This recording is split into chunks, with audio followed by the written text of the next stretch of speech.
Guys రీసెంట్గా నెట్ఫ్లిక్స్లో ధూమ్ ధామ్ అనే బాలీవుడ్ మూవీ అయితే తెలుగు డబ్బింగ్లో స్ట్రీమ్ అవుతుంది కదా. అయితే నేను ఆ మూవీని జస్ట్ ఇప్పుడే చూడడం అయితే జరిగిందండి. సో ఈ వీడియోలో మనం ఏంటంటే అసలు ఆ మూవీ ఎలా ఉంది ఏంటి అనేది డిస్కస్ చేద్దాం, ఓకేనా. అయితే ఇక్కడ ఫస్ట్ ఆఫ్ ఆల్ ఈ మూవీలో స్పాయిలర్స్ లేకుండా బేసిక్గా స్టోరీ లైన్ ఏంటంటే గైస్, మన హీరో హీరోయిన్లు ఇద్దరూ కూడా పెళ్లి చేసుకొని శోభనానికి రెడీ అవుతున్న టైంలో వేరే ఇద్దరు వ్యక్తులు వీళ్ళ రూమ్లోకి వచ్చి చార్లే ఎక్కడ అని అడుగుతారన్నమాట. సో అలా అడిగినప్పుడు మన హీరో హీరోయిన్లు మాకు చార్లే ఎవరో తెలియదు అని చెప్పేసరికి ఆ వేరే ఇద్దరు వ్యక్తులేమో వీళ్ళని చంపాలని ట్రై చేస్తారు. అయితే ఇక్కడ ఏంటంటే గైస్, అసలు చార్లే ఎవరు, మన హీరో హీరోయిన్స్ని వీళ్ళు ఎందుకు చంపాలని ట్రై చేస్తున్నారు, ఇలాంటివన్నీ కూడా మనమైతే మూవీలో చూడాల్సి ఉంటుంది. సో మొత్తానికి అర్థమైంది కదా స్టోరీ లైన్ ఏంటి అనేది.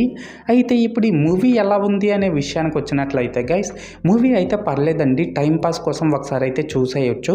అండ్ ఇప్పుడు ఈ మూవీలో నాకు కనిపించిన ప్లస్ పాయింట్స్ ఏంటంటే, ఈ మూవీలో ఒక అమాయకమైన భర్త క్యారెక్టర్లో ప్రతీక్ గాంధీ అండ్ వైలెంట్గా ఉండే భార్య క్యారెక్టర్లో యామి గౌతమ్, వీళ్ళిద్దరూ కూడా సూపర్ బ్యాక్ చేశారు. అలాగే ఇందులో పోలీసులుగా యాక్ట్ చేసిన పర్సన్స్తో పాటు మిగతా యాక్టర్స్ అందరూ కూడా పర్లేదు, వాళ్ళ క్యారెక్టర్స్కి తగ్గట్టు వాళ్ళు బాగానే పెర్ఫామ్ చేశారు.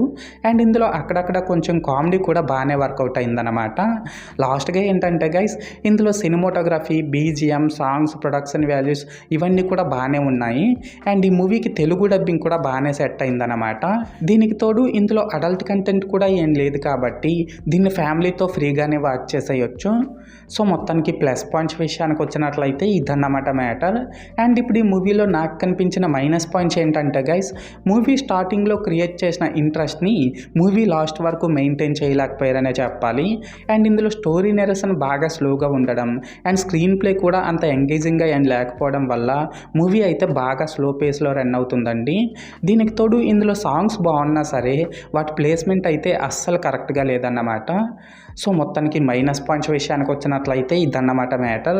అయితే ఇక్కడ ఓవరాల్గా ఏంటంటే గైస్, ఈ ధూమ్ ధామ్ మూవీ బాగుందా బాగాలేదనేసి అంటే మూవీ అయితే పర్లేదండి, టైంపాస్ కోసం ఒకసారి అయితే చూసేయచ్చు.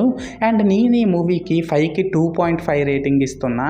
సో మీరు కూడా ఒకవేళ ముందే ఈ మూవీని చూసినట్లయితే మీరు దీనికి ఎంత రేటింగ్ ఇస్తారో అది కామెంట్ సెక్షన్లో చెప్పేయండి, ఓకేనా. This is Lokesh signing out. జై హింద్.